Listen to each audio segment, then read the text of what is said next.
குழந்தை இல்லையா, கல்யாணம் ஆகலையா, நிறைய நேரம் நீங்க வருத்தத்திலே இருக்கீங்க, சீக்கிரமா ஒரு ஜாப் கிடைக்கணும்னு நினைச்சிட்டே இருக்கீங்க. இதுக்கு எல்லாத்துக்கும் ஒரே தீர்வா ஒரே கோயிலா நான் சொல்ல போறேன். இந்த கோயில் போனக்கு அப்புறம் உங்க லைஃப் சூப்பரா மாறப்போகுது. இந்த வீடியோவை பாக்குற மூலியமா அந்த கோயிலை பத்தி நீங்க தெரிஞ்சுக்கலாம். Welcome show daily astrology. அந்த கோயில் வேற எதுவும் இல்ல, சிவகங்கை மாவட்டத்துல காரைக்குடிக்கு பக்கத்துல இருக்கக்கூடிய பிள்ளையார்பட்டி அப்படின்ற ஊர்ல இருக்கக்கூடிய கற்பக விநாயகர் தான். இந்த விநாயகரை நீங்க வழிபட முடியுமா என்ன ஆகும் அப்படின்னா, உங்க வாழ்க்கை சுபிட்சமா மாறும். இந்த விநாயகர் 6 அடி உயரத்துல கருப்பா கற்பகம் பொறிந்த ஒரு விநாயகரா இருப்பாரு. இந்த விநாயகர் வலம்பொறி விநாயகர், அதாவது இவரோட தும்பிக்கை வலது பக்கம் நோக்கி இருக்கும். இதனால என்ன ஆகும் அப்படின்னா, உங்க வாழ்க்கையில அடுத்தடுத்து நடக்கக்கூடிய விஷயங்கள் எல்லாமே சுபிட்சமாவே நடக்க ஆரம்பிக்கும். இங்க போறதுக்கு மூலமா உங்க வாழ்க்கைக்கு பிள்ளையார் சொல்லி போட ஆரம்பிக்கலாம். இந்த விநாயகருக்கு எப்பயுமே எல்லாரும் எங்க வழிபடுவாங்க அப்படின்னா, டிசம்பர் 31ஆம் தேதி நைட்டு போய் இந்த விநாயகர் கிட்ட போய் சரணடைஞ்சிருவாங்க. ஜனவரி 1ஆம் தேதி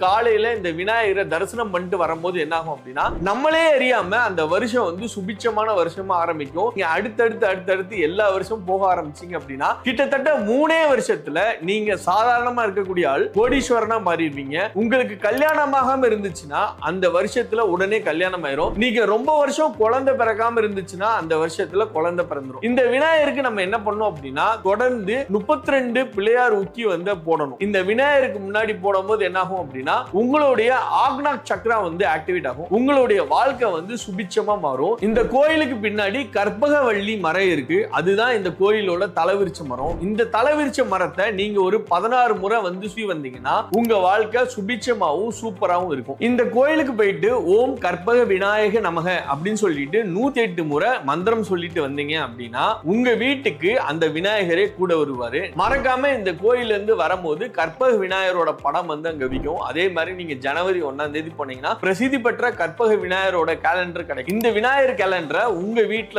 வடக்கு திசையில பொருத்துங்க. என்ன நண்பர்களே, கற்பக விநாயகர் கோயிலுக்கு நீங்க போன உங்களுடைய பர்சனல் எக்ஸ்பீரியன்ஸை எனக்கு கமெண்ட் பாக்ஸ்ல தெரிவிங்க. நானும் படிச்சு தெரிஞ்சுக்கிறேன். நம்ம ஆப்ல நிறைய டெய்லி அஸ்ட்ராலஜின்ற ஒரு பக்கத்துல நம்ம ஆன்மீகம் சார்ந்து ஜோதிடம் சார்ந்து நிறைய விஷயம் பேசிட்டு வரோம். தொடர்ந்து இந்த வீடியோஸ்லாம் பார்த்து எங்களுக்கு அதிகப்படியான ஆதரவு கொடுங்க. இந்த வீடியோ பிடிச்சிருந்தா லைக் பண்ணிக்கங்க. அதே மாதிரி உங்களோட கருத்துக்களை கமெண்ட் பண்ணுங்க. இந்த வீடியோவை எல்லாருக்குமே ஷேர் பண்ணுங்க.